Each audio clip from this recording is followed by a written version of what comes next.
Let's see how to wrap text around image in Microsoft Word. First off, we want to open Microsoft Word. And as you can see right here, we have our document ready. Now to wrap text around an image in Microsoft Word, first let's go ahead and add our text, just like that. And let's go ahead and insert our image.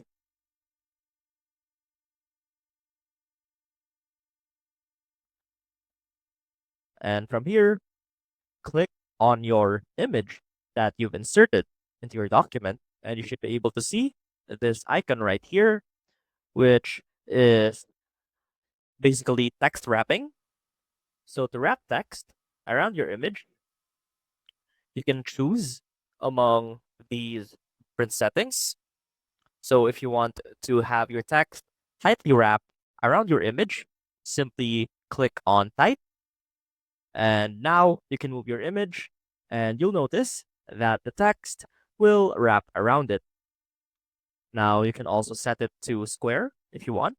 If you want a bit more space between the text and the image, or you can have it through, just like that. You can also place it in front or behind text. And basically, that is how you can wrap text around image by clicking on this icon right here when you add your image.